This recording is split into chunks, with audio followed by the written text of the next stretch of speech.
对范闲的事儿，你怎么看？说实话。陛下是说抱月楼一事？随便。儿臣以为此事有些许蹊跷。这朝堂之上正在查贪，恰巧在这时蹦出来抱月楼一事，在儿臣看来，有点像是栽赃陷害啊。朕听不见。儿臣以为是栽赃陷害。你真的这么认为？那天在殿上为赖明成摇旗呐喊的都是你的门下，为什么？陛下，儿臣发誓，此事儿臣并不知晓啊。这么点小事给你慌成这个样子。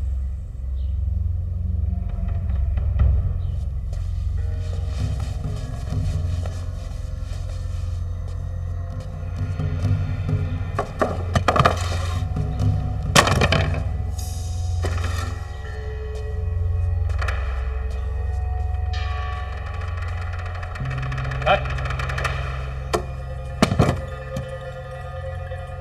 坐。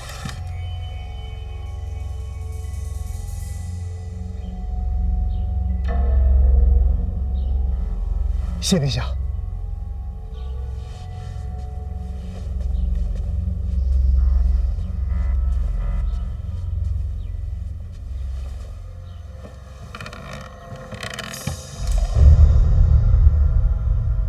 坐稳当了吗？好。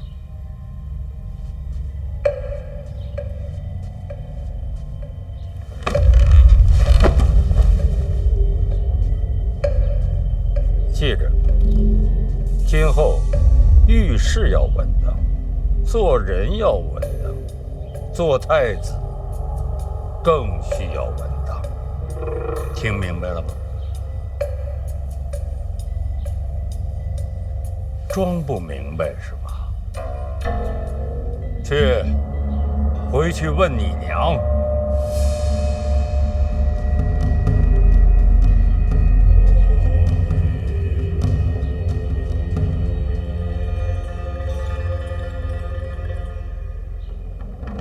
陛下让你来看我。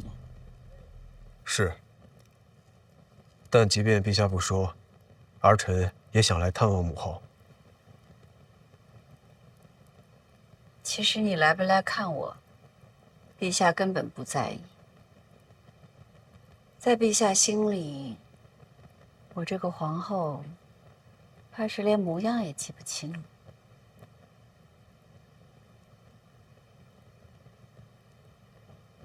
他让你来，是怕你没听懂。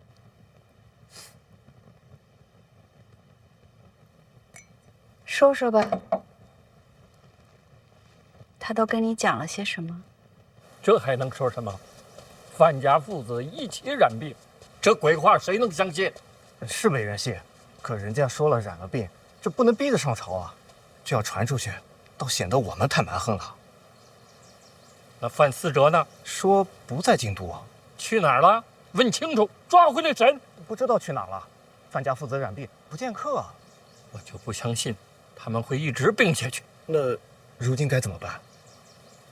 等吧，毕竟抱月楼命案的凶犯还没有落网。这段日子继续查贪腐，范家和贪官一个也不放过。是，大人。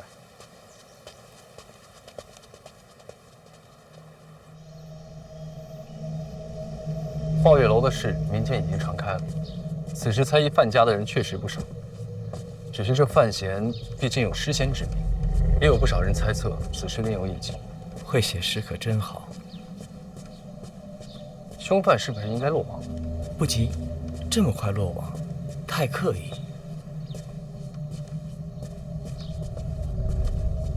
范家这会儿全家高病，不见客不上班，这事儿总不能一直拖下去。是想拖到抓到凶手吗？可染病了，得治，治病？请太医院最好的太医走趟范府，给瞧瞧。会不会不见？染病了就不见医，听着有点不太合情理。若是查了无病，那便是欺君。我去办。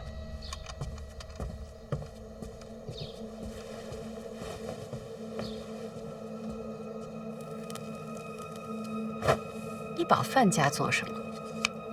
他有说过要投入你门下？那倒没有，但毕竟是跟二哥作对。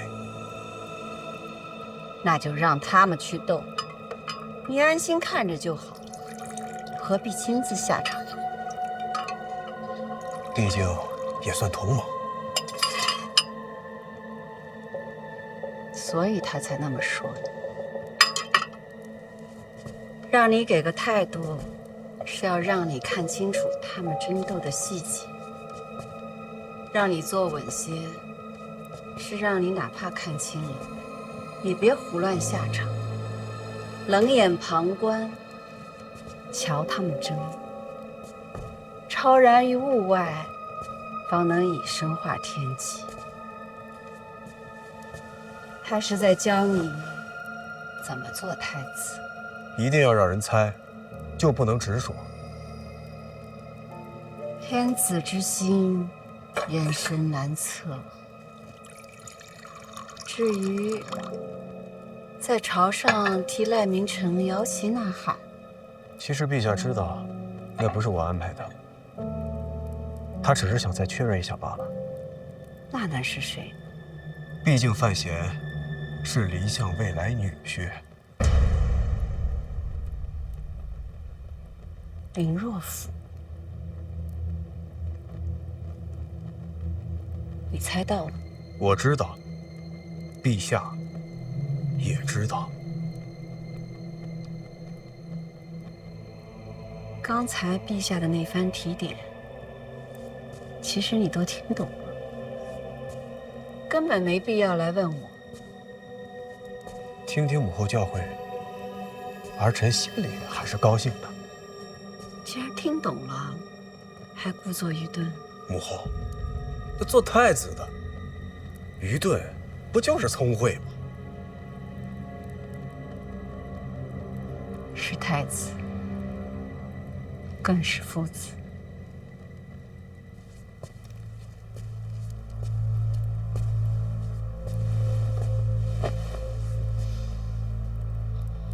其实你很像他。误伤其类，这词儿怎么能用在这儿呢？依我看，这词早晚得用上。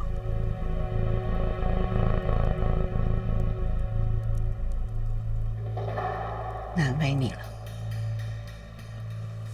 儿臣乃太子，坐镇东宫，万众敬仰，兄弟极限，何谈难为啊！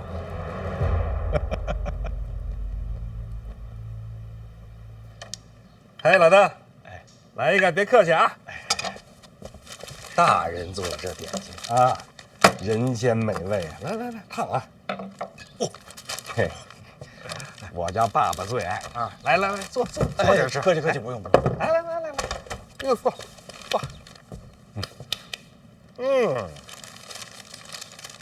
哎，怎么不吃啊？热着好吃。啊，大人，这不是现下正当值吗？我还是带回去细细品尝。窦驴，你这还是没放开呀？是不相信我？属下知错了。我明白，你还想再看看，看看我到底是不是那个值得你唤醒自己的人。起来吧。是。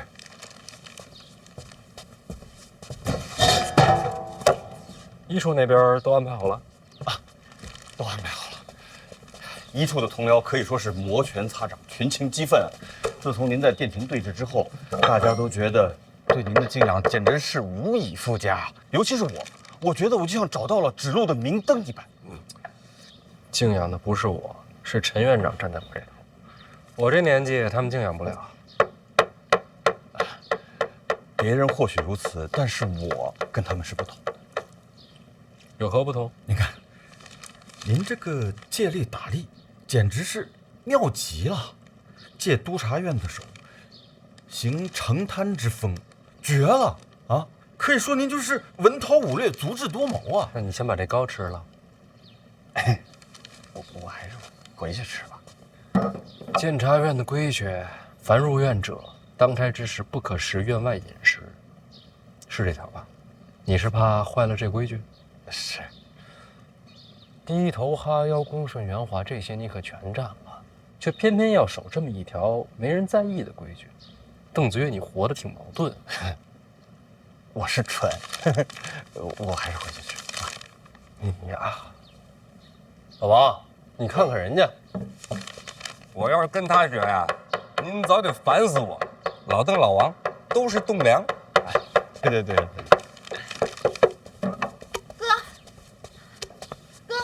你先把气儿喘匀了再说话。太医来了。哎，长的是哪位太医啊？哎呀，管他是哪位呢。哥，说是二殿下担心范府病情，让太医给瞧病。这会儿姨娘正领着往爹屋里走呢，怎么办呀？我先去拦他一刀。你拦他干什么呀？拦不行啊，这红光满面，怎么看都不像是生病。这就是你的不对了。咱爹没病，你就不高兴了？哥，放心，爹可以的。啊？病这种事儿，心诚则灵。李太医，这没多大点事儿，还劳烦您亲自跑一趟。应该的。来，这边请，小心台阶啊。夫人这是找什么？没什么。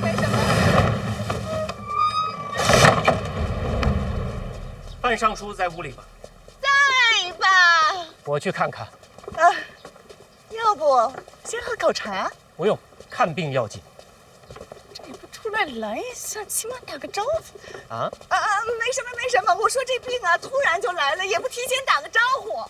病来如山倒，夫人放宽心，我进去瞧瞧。哎。既然这太医也来了，看来时机也差不多，让医处把消息散出去。是。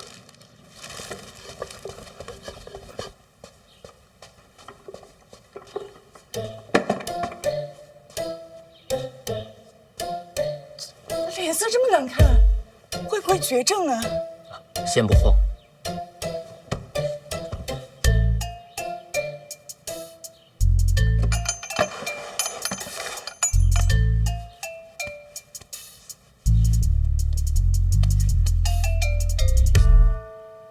哥，爹生病了？没有，身体比我都好。那怎么办？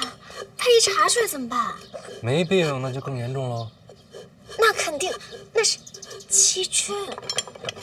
若若，你想想，身体抱恙不能上朝，除了是生病，还能是什么？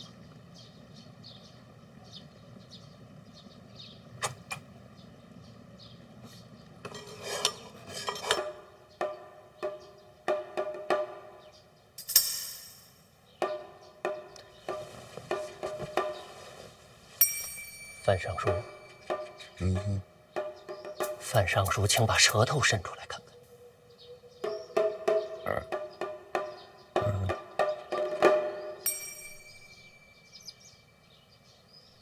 范尚书，好好休息。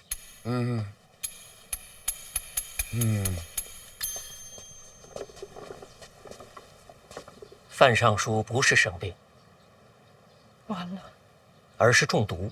啊！中毒？确实是中毒。中毒好啊！好糟糕。夫人该小心一些，仔细排查一下府里的可疑之人。对，有道理。走吧，我也看一下小范大人。还要看啊？来都来了，看吧。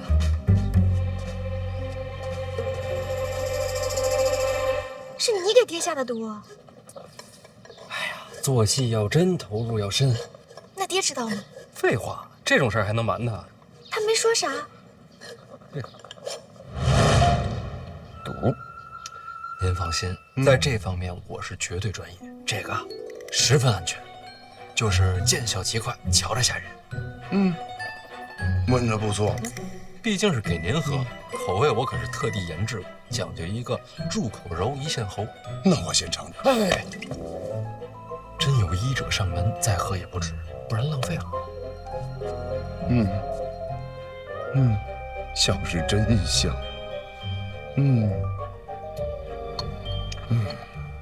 那爹确实挺相信你的。那这毒你自个儿喝吗？我喝它干啥呀？太医也不来看你呀。我中毒没人信，大家都知道我是飞界的徒弟。那大家会不会怀疑这毒是你下的？不可能，儿子给爹下毒，说出去谁信啊？那还是人吗？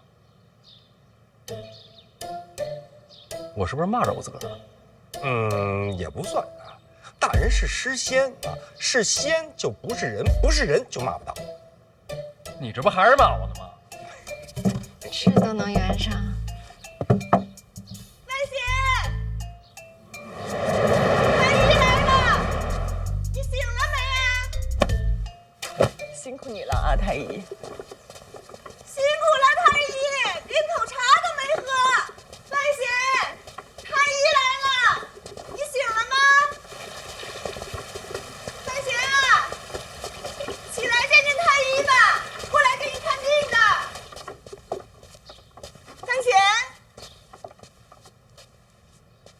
范闲，夫人，不必客套。小范大人有病在身，恐行动不便，咱们还是进去吧。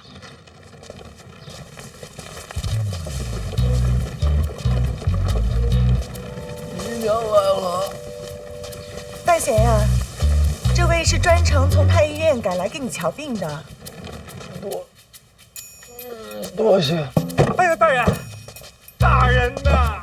哎呀，您说说您啊，本来您应该在床上静养休息的，您偏要起来。您说什么？要对姨娘恭敬，要对太医感激感激。哎呀，你说您怎么就不想想您自己呀？你先不用慌，人还活着呢。您为大人想想办法啊，我会尽全力的。这脉象又是中毒？不是中毒。你家大人有没有被什么撞过？撞过吗？怎么了？他气血紊乱，不像生病，更像重伤。大人，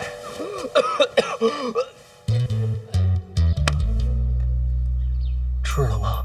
没吃呢。没吃，回家吃去吧。啊？不是，这是撞糊涂了吧？谁派你来的？二殿下，替我谢谢你。必定转告。姨娘，务必让太医吃了饭再回去啊。回头就交代后厨。大人，小范大人身体虚弱，赶紧推到房间里休息，我这就开个药方。拜托您了，先生。必须的。咱们大庆呐，还是好人多呀。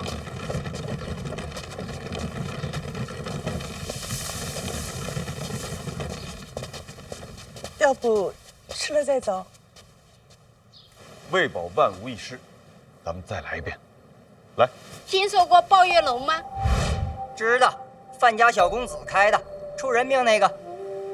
有人瞧着过，包月楼的管事是个圆梦啊。那可是流金河的袁大家。听说那是靖王世子的枕边人。大家记住，一定要迅速把这个消息给我传遍京都的每一个角落。兹事体大，有劳诸位了。为了大庆，为了大庆，快！时间很紧，不得有失啊！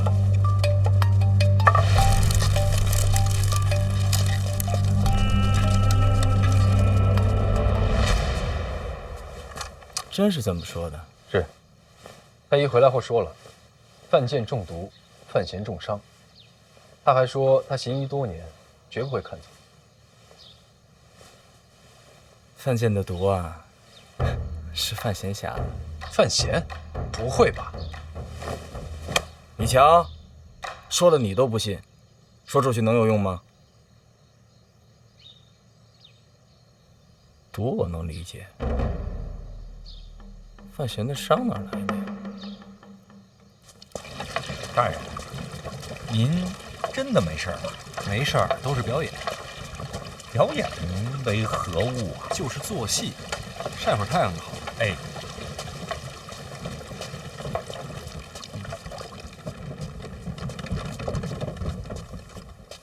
今儿怎么没太阳了？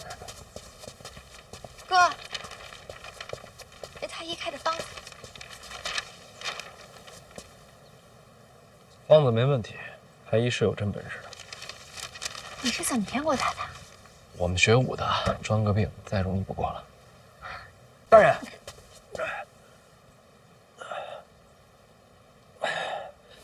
没事儿，让我自己缓缓就好了。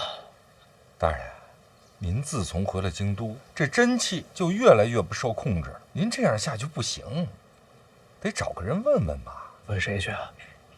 我都不知道谁跟我练一样的真气。你就别再跟人动手了啊！这你放心，我又不是惹事儿的人。有什么你就说。没什么要说的，您说的都对。邓子越那边消息都散出去了，你还操这个心？这么点小事儿不成问题。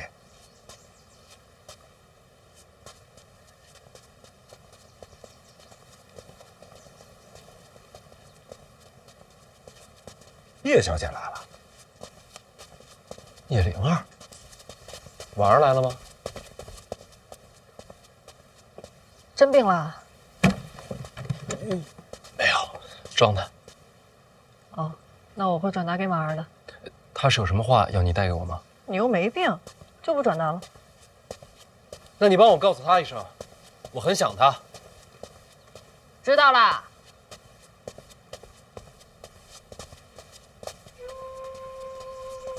大人，您这是真性情哈，您赶紧坐下吧。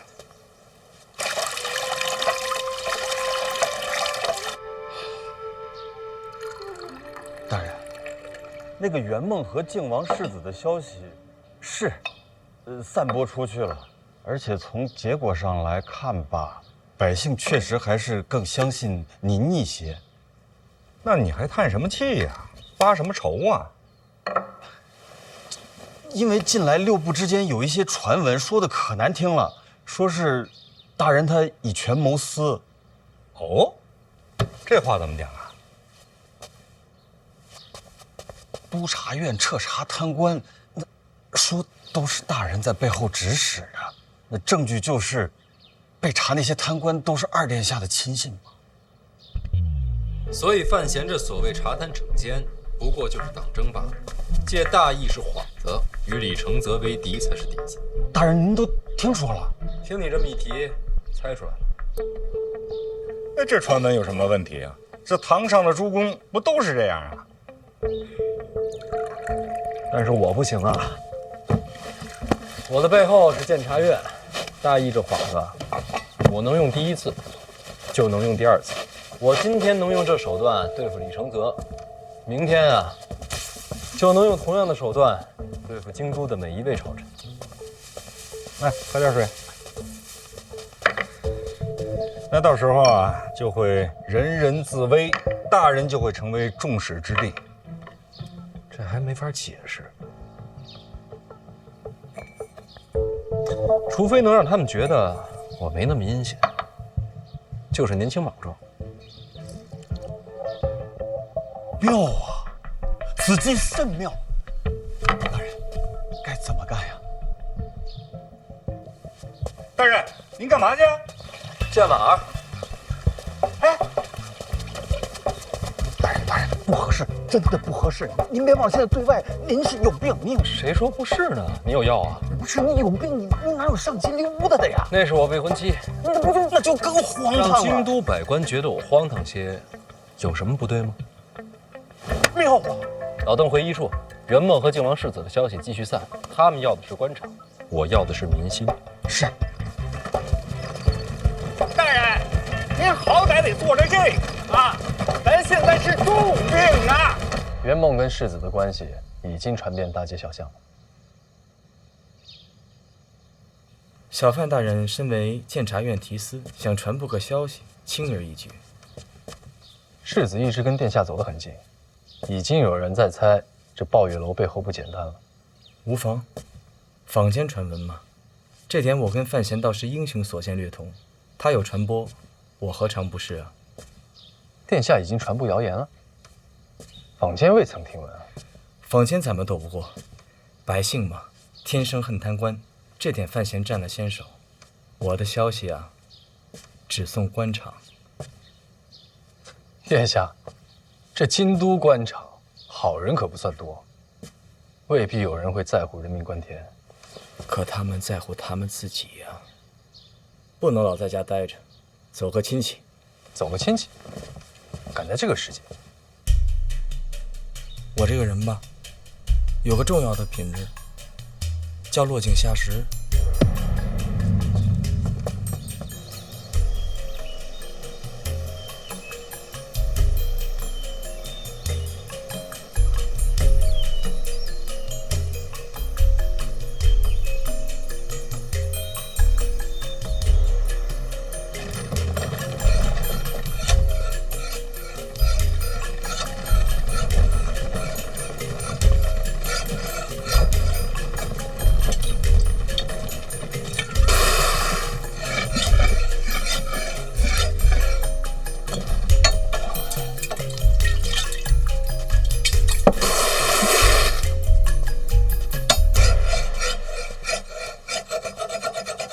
你在这儿干嘛呢？磨刀啊！你怎么来了？你不是装病的吗？婉儿在吗？屋里呢。哎，对了，顺便问你一句啊，这怎么院门口开着，一个守门的也没有啊？都在屋里，防刺客。有人要对婉儿不利？不是刺婉儿，那还能刺谁？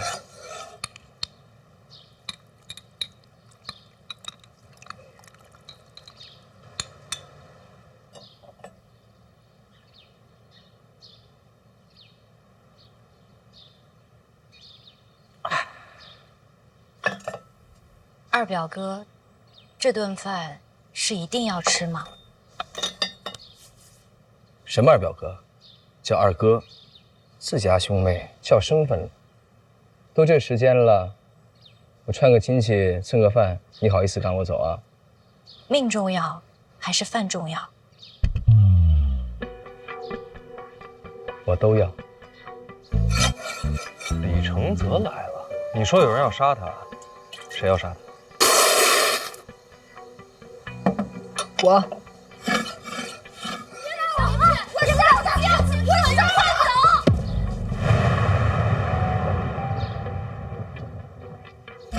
你要杀李承泽，不然我磨什么刀？他可是当朝皇子，你想过这么做的后果吗？想过，不管怎么样，我都死定了。那你还要杀他？陛下赐婚，不愿意。我也不愿意啊。说句实话，全京都这么多大家闺秀，就这位叶女侠的气质跟我最不搭。他不愿意，你也不愿意，那就好办多了，把婚事退了不就行了？我们愿不愿意重要吗？陛下赐婚，金口玉言。婉儿，我问你，假设你跟范闲第一次相见就互看生厌，你们的结果会有什么不一样吗？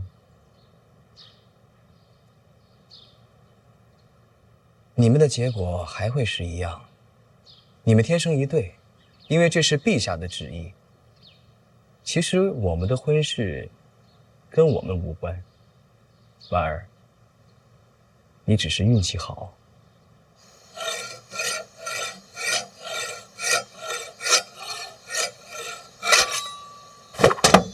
干什么啊？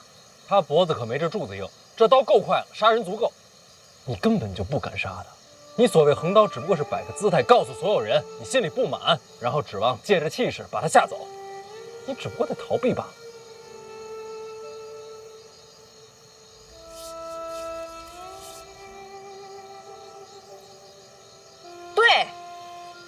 我确实不敢杀他，我甚至连京都都不敢逃出去，因为我走了，就是抗旨，叶家担不起，所以我只能逃避。你不敢杀他，我可以帮你啊。这什么？剧毒，服下半日后七窍流血而亡。半日之后啊，没有人想到咱俩动的手。你疯了？你不是讨厌这婚约吗？那也不能杀人呐！你们有多大仇，非要毒死他才能解恨？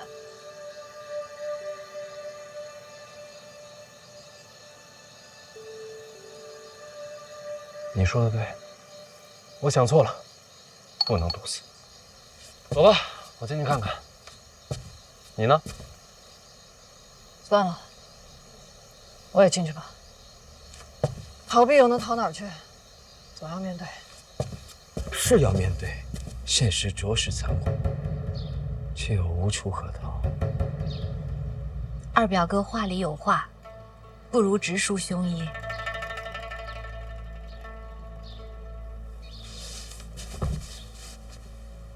本来想要瞒你，但想想范家和鲍玉楼这么大的事儿，你应该听说了吧？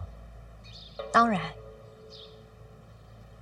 我来是想替范闲解释一下，鲍玉楼这产业是范思哲的，与他无关，你不要太怪他。原来是这样。他偷偷放范思哲走也情有可原，毕竟血脉相连嘛。只是这产业终究残忍了些，这2天还有个歌妓被活活打死，对人命还是应该有些敬畏的。你呢，没事劝劝他们，这产业啊，能不做就别做了。哎，对了，话说回来，范闲回京都这么久了，有没有来看过你啊？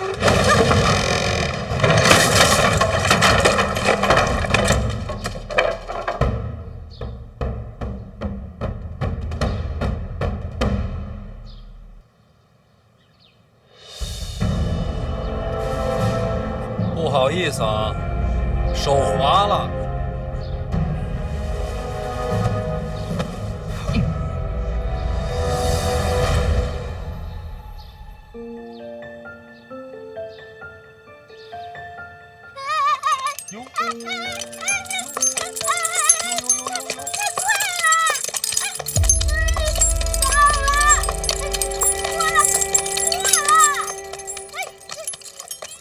这还快啊？太慢了吧？这还失控了？你看什么看？就是说你呢，啊！你给我听好了啊！你不许学他，知道吗？咱得学好，学好啊，有草吃啊！嘿嘿嘿。哎，殿下，你不是范闲身边那个吗？对对对，是我。殿下真是博闻强记呀，还记得我。哎，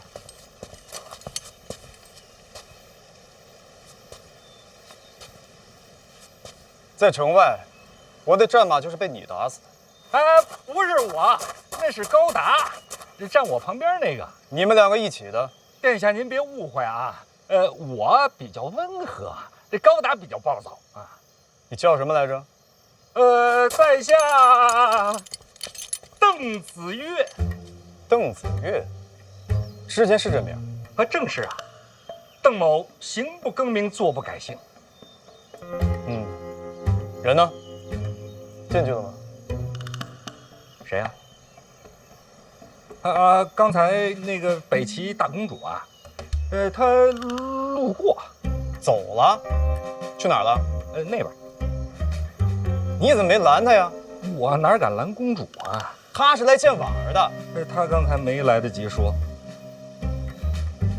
我去把她找来。哎。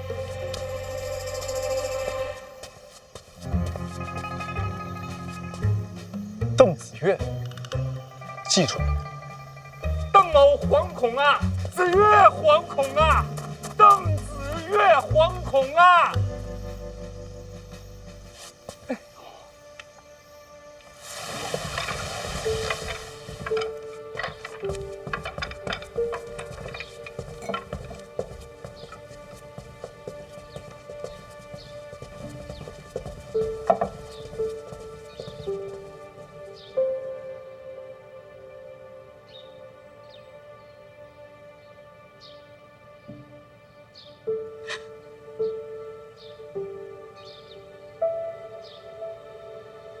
怎么受了这么多？在北齐受苦了？没有，我怎么可能让自己受苦呢？我在北齐可威风了。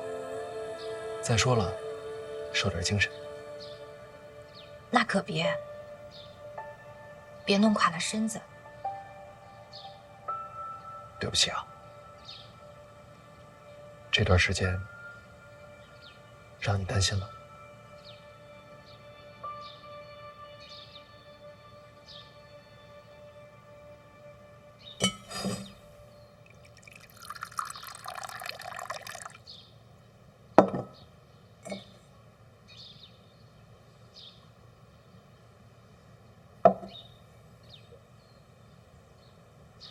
本来呢是应该一回京都就来见你，但是陛下把我叫走了，之后一直琐事不断，麻烦缠身，拖到现在才来，是我错了。可你不该今日来，你不是病着呢吗？没事，装的。装的？那你爹呢？也一样，也是装的。家风使然。你可别逞强，保证不会。田家装病，这算不算是欺君啊？我还得替你瞒着。殿下少说两句，不然我一会儿还手滑。气性真大。你问婉儿，我来这一趟可都是在替你说话。你要是觉着心烦，咱送客。这么无情啊？不用。有些事情不如当面说清楚。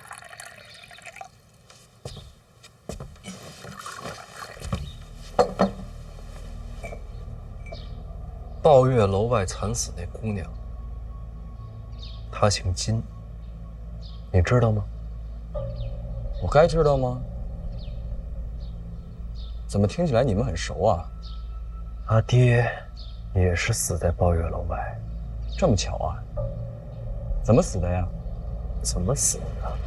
逼良为娼，家破人亡。那你得赶紧劝劝范思哲，让他投案。2条人命，你就没什么想说的？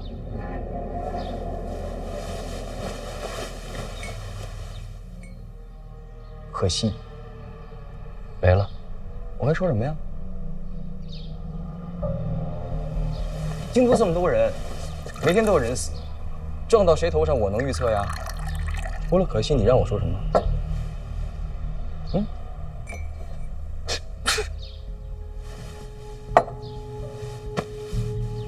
说实话，你能是这心态，我确实佩服。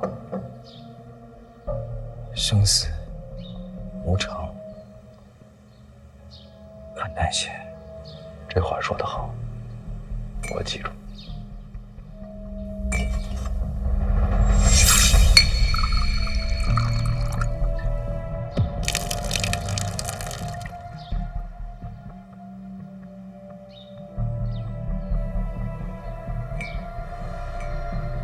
敬所有无辜死去的百姓。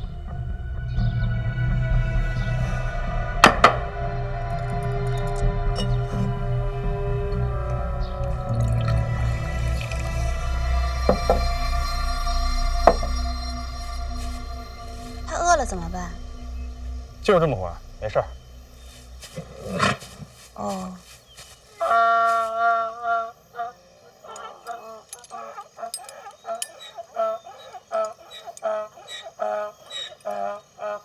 这有草，饿不着。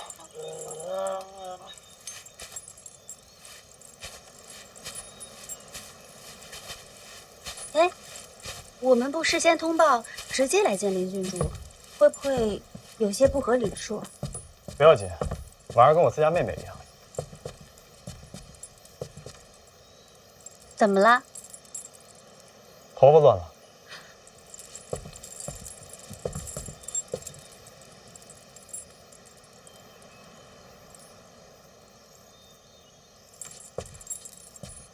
好了吗？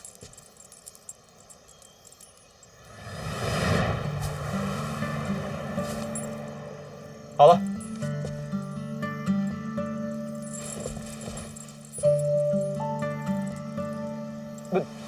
对不住，对不住，我在兵营里面帮着整理盔甲，整理惯了，是我失礼，对不起啊，我向你道歉。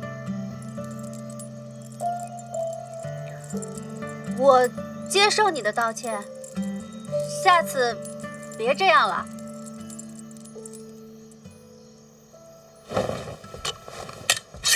干什么？要不我歃血为誓。这是我们北齐的习惯。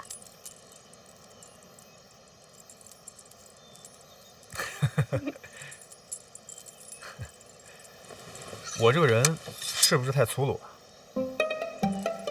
边军这么些年，有些习惯啊，一下子改不了。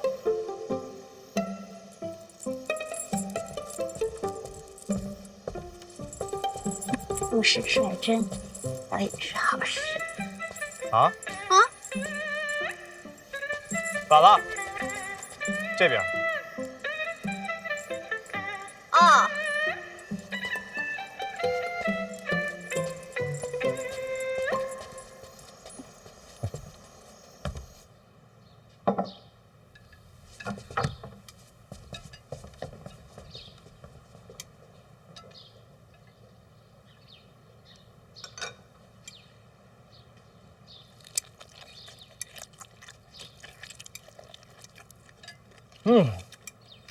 小时候呀，就没事来这混饭，味道没怎么变。是吗？那大表哥多吃点儿。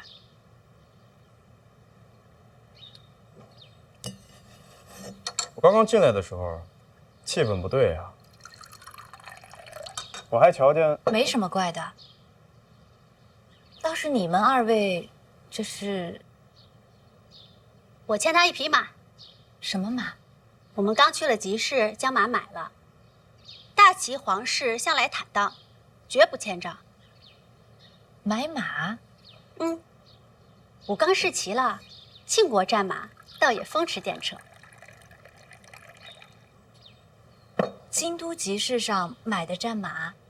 逛累了，公主想要认识你，我就把人领来了。公主请。刚刚聊什么了？感觉杀气腾腾啊！大哥说笑了，就是闲聊。我在边军待这么久，杀气不太会看错。你知道我的，我从来都是能退退，能让让。真的吗？我敬你。敬我？赔罪的，我不该拿刀指你。没事，总比照脸扔过来强。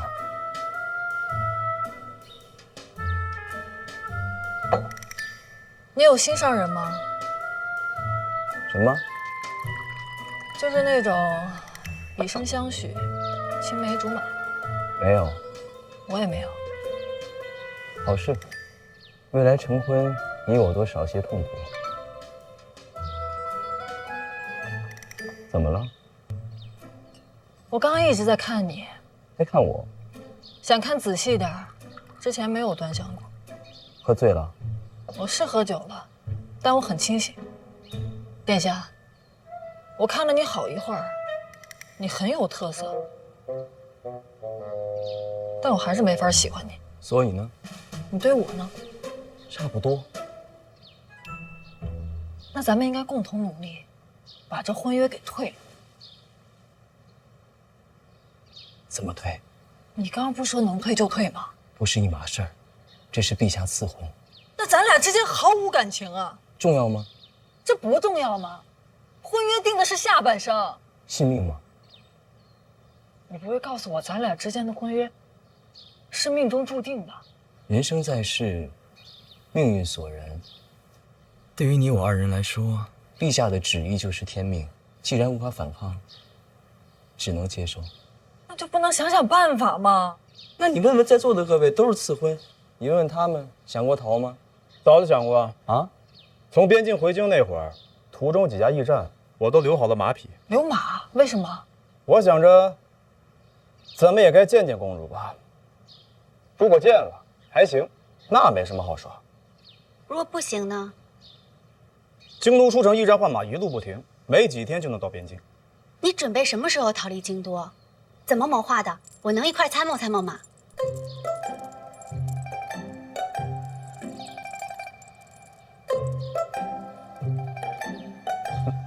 你帮我参谋逃婚？我从小到大就想逃出皇城，只不过都是做梦罢了。没想到遇上一个真的，这方面我有很多构想，也许我可以帮你。暂时不用。为什么？现在看来，不需要他。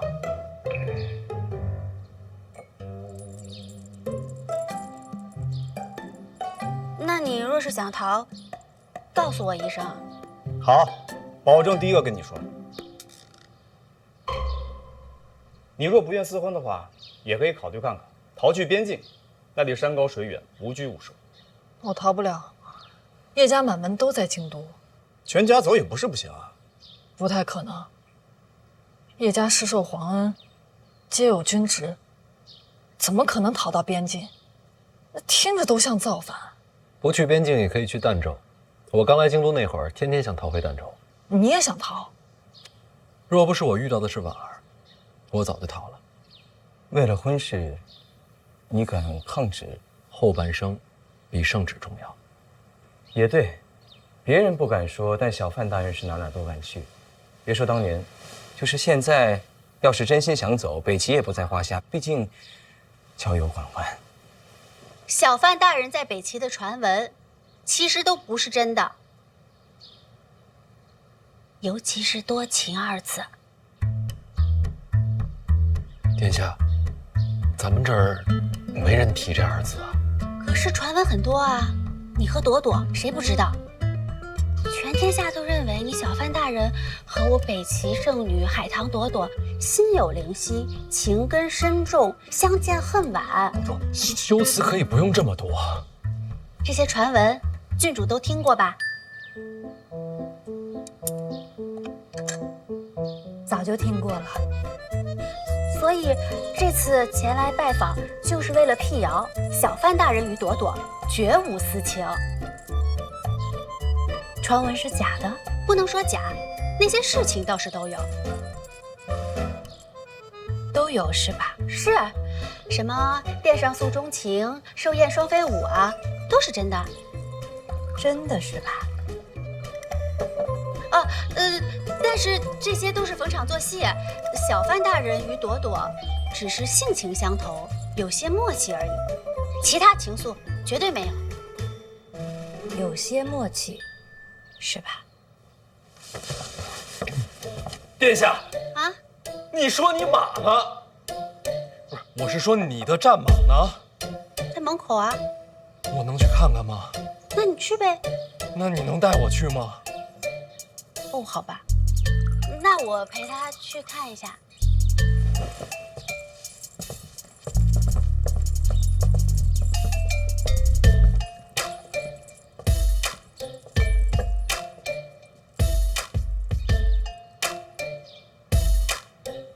殿下，您就跟我交句实话，您到底是干嘛来的？母后与我交代过，小范大人未来掌管内库，与我北齐有生意往来，所以于公于私，我都要保护你。保护我？对呀，我特地来见郡主，就是为了帮你澄清误会。澄清？那我真得多谢您啊。应该的。不劳殿下费心，婉儿这边啊，我自己能应对。你自己可以吗？本来可以的。那就好。那就说回正事吧。还有正事啊？你与李承泽争斗，我听说了，我们可以帮你。你们？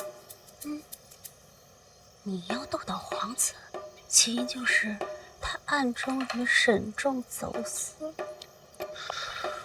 证据不足，只能转为承担。证据可以有，我可以飞鸽传书回北齐，他们暗中勾结的证据，你要多少，我给你多少，保证让他百口莫辩。已经飞鸽了？还未，看你选择时机。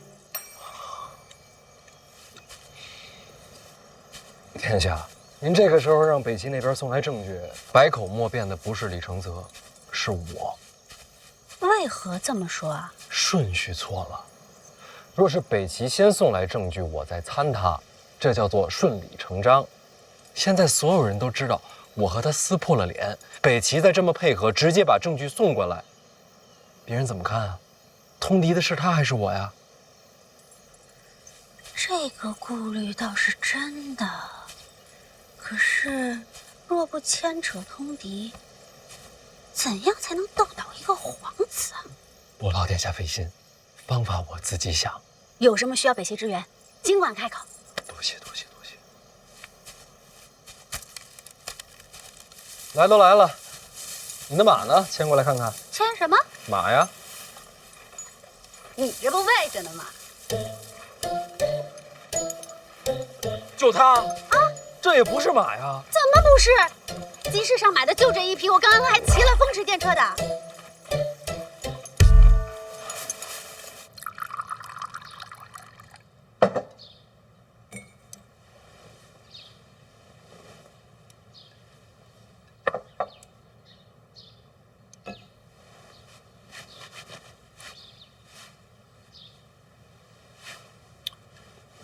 我觉着啊，范闲留在北齐，可能真是为求保命，才会故布迷阵。婉儿，你放心，如果他真跟那个什么圣女有关系，我替你揍他。多谢大表哥。我刚才就想问，在京都集市上能买到战马吗？怎么可能啊？集市买战马，马贩子不要脑袋了。那你们买了个什么？骡子。骡子？他也不能风驰电掣呀，这都拉货的。那他怎么说是战马？他一直说什么大齐皇室有债必还，你一定要赔我马。我想着也不能扫了人家兴致。他怎么会跟你去买马？赔马呀，刚才不是说了吗？不，我意思是他护卫呢？有我在，要什么护卫？你护卫呢？我杀上朝回来的，京都闲逛要护卫。你一个人去约他，他就单独跟你出来了？因为要赔马呀，有什么问题？没有，特别好，真的。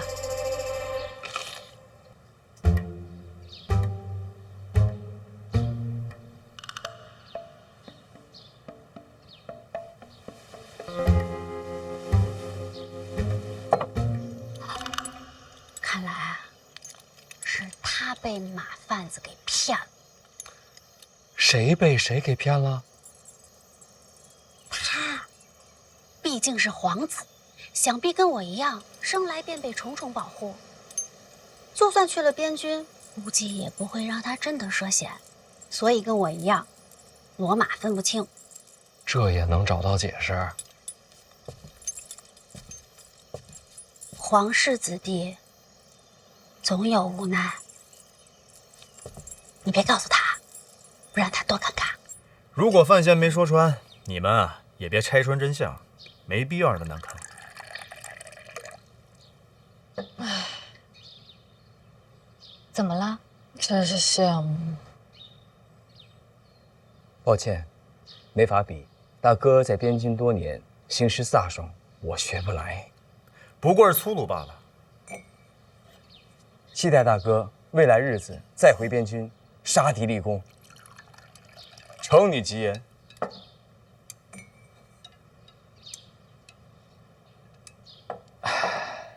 不过呀，这未来要是大庆与北齐战事再起，不光要依靠大哥武力，也要仰仗我们小范大人了。不说圣女，就连大公主对小范大人都是另眼所看，可见啊，此次出行收获匪浅。二表哥今日能来看我，我很高兴。我也知道，二表哥今日并非真是为了看我。你想多了。我知道，近日朝堂起风波，我也知道，范闲与二表哥互有争锋。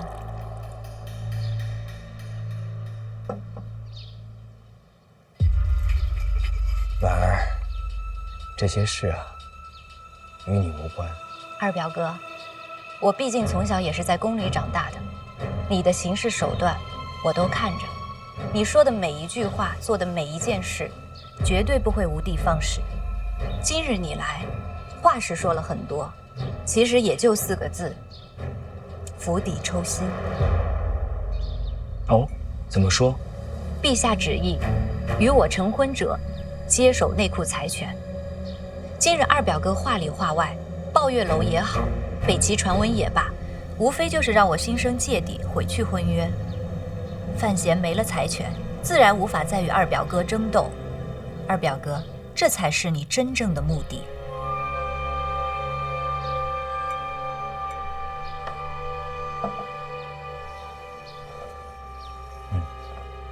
在你心中啊，我就只有心机手段，没有一丝真情实意。当然有，只是藏太深，没人看得见。这是京都啊，人心这东西，谁不想好好藏？我不想藏。二表哥，今天我就告诉你，林婉儿和范闲的婚约绝不会变。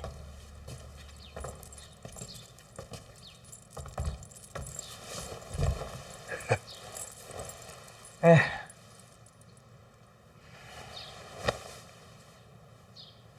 话都说到这份上了，我还能说什么呀？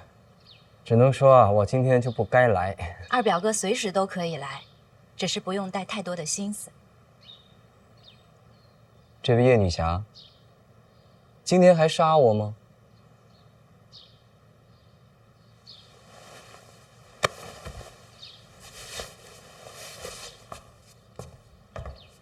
那我就先走一步了。你怎么不问问我呢？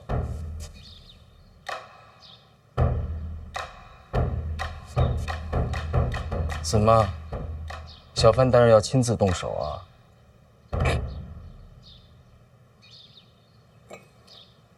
麻烦举个杯。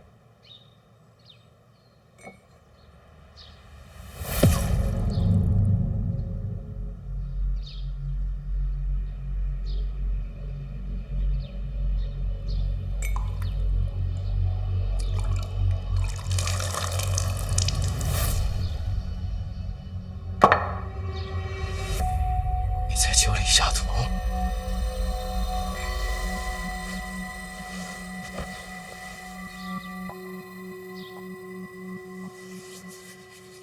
京都那么多人，每天都有人死，除了可惜，我还应该说什么？你还想让我说什么？不信，你敢当着这么多人杀我啊？嗯？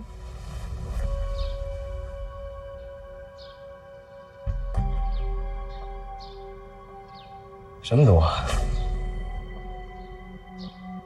什么毒啊？解药在哪儿呢？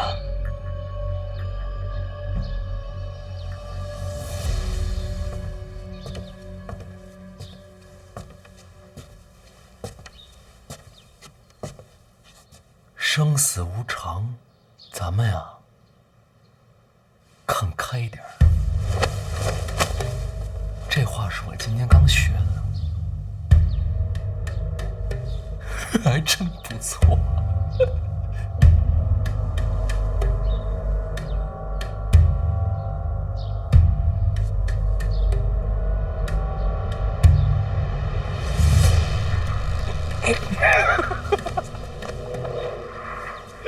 殿下，跟你开个玩笑，怎么当真了？来，拿着。这又是什么呀？我说这是解药，你敢信吗？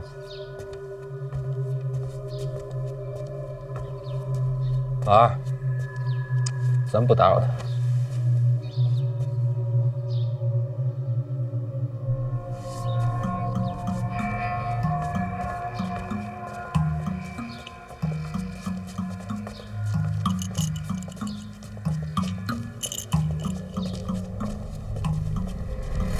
精彩，这顿饭没白来，那我也先不打扰了。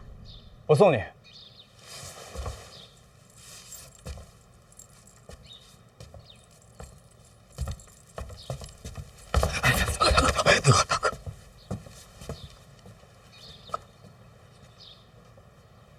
跟范闲好好说说，实在不行，服个软也行。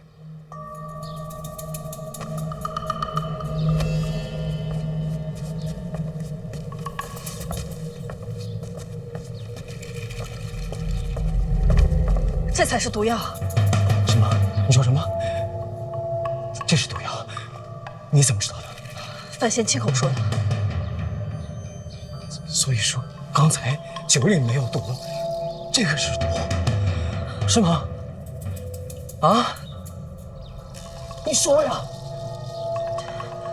我也不知道啊。